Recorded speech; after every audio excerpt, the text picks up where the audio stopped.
नमस्कार दोस्तों, मैं धर्मेश कुमार आर्य और आपका स्वागत करता हूं अपने यूट्यूब चैनल पर। आज मैं बात कर रहा हूं एक ऐसे गद्दार हरामखोर की जिसका नाम रामपाल है, और लेकिन वो रामपाल नहीं, वो हरामपाल है। और हरामपाल जेल में बंद है इस समय। और उसके चेले क्या करते हैं, ये पुस्तक देख सकते हैं आप लोग। ये पुस्तक फ्री में और 20 रुपये में भी गांव-गांव जाकर वितरित करते हैं, ठीक है। और ये पुस्तक में लिखा है कि इसने हरामपाल, ये हरामपाल की तस्वीर देख लीजिए आप लोग। ये हरामपाल है, ये हरामपाल है, हरामखोर, दलाल। और इसी की वजह से हमारे देश में बहुत सी भुखमरी पड़ी। इसी ने आतंकवादी हमला करवाया, इसी ने बहुत से बम विस्फोट करवाए।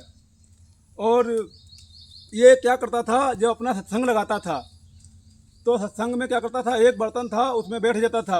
इसको हरामपाल को देख सकते हैं, इसको हरामपाल को दूध से नहलाया जाता था। और नहलाने के बाद फिर जो दूध बचता था उसकी खीर बनाई जाती थी, और वही खीर सारे चेलों में बांट दी जाती थी। और चेले इसके बड़े चाव से खाते थे वो खीर। इसका पूरा लुल्ली उल्ली सब धोया जाता था, ठीक है। और जिसको खीर नहीं मिलती थी वो चेला परेशान हो जाता था, कहता था कि मुझे खीर नहीं मिली। तो ये कहता था कि चलो भक्तों, कोई बात नहीं, अगले दिन तुमको खीर मिल जाएगी।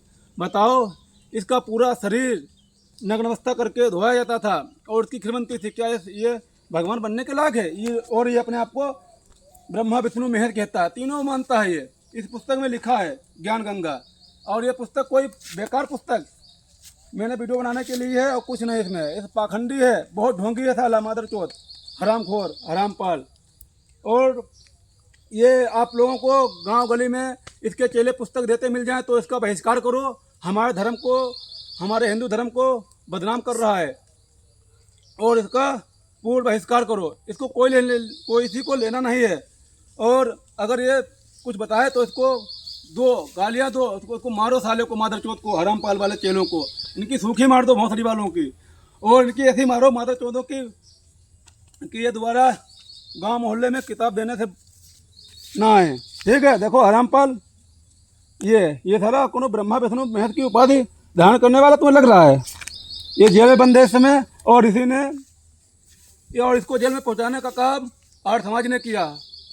और मैं आर्य समाज का बहुत तहे दिल से धन्यवाद करता हूँ, क्योंकि आर्य समाज के ही देन है जो देश चल रहा है। आर्य समाजियों ने ही देश को आज़ाद कराया। और इसके जैसे दलाल, हरामखोर, हरामी जब तक रहेंगे इस देश में, तब तक हमारा देश उन्नति नहीं कर सकता, हमारा देश कभी भी विकसित नहीं बन सकता। और हमें हरामपालों की संगत नहीं करनी चाहिए, हमें अच्छे लोगों की संगत करनी चाहिए। और देखिए, हरामपाल की पुस्तक को मैं बिल्कुल नहीं पढ़ूंगा, सालों को फाड़ दे रहा हूँ। देख सकते हैं, हरामपाल की पुस्तक है ये। और इसको बिल्कुल नहीं पढ़ना है, इस साले गद्दार की। देखिए हरामपाल, ये हरामपाल है, ये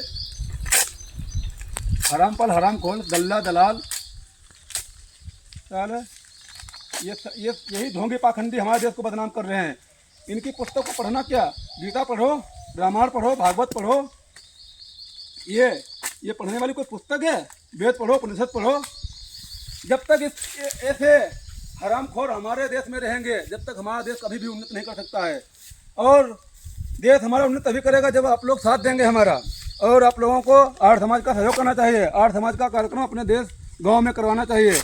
और इस पुस्तक को बहिष्कार करो। ये पुस्तक इतनी है। और इस पुस्तक में क्या लिखा है कि हरामपाल ने सृष्टि बनाई, दुनिया बनाई, 7 दिन में दुनिया बनाई, और तीसरे दिन इसने सूर्य बनाया। जब मैंने उसके चेले से पूछा कि तीसरे दिन सूर्य तुमने बनाया तो तुमने दिन का पता कैसे लगाया, तो इसके चेले चुप हो गए और वो भाग गए मुझसे बहस नहीं की, रुके नहीं। हरामखोर सारे, अब की आ जाएं। मैं जैसे बहिष्कार कर रहा हूँ वैसे ही आप लोगों को बहिष्कार करना है। धन्यवाद, जय हिंद।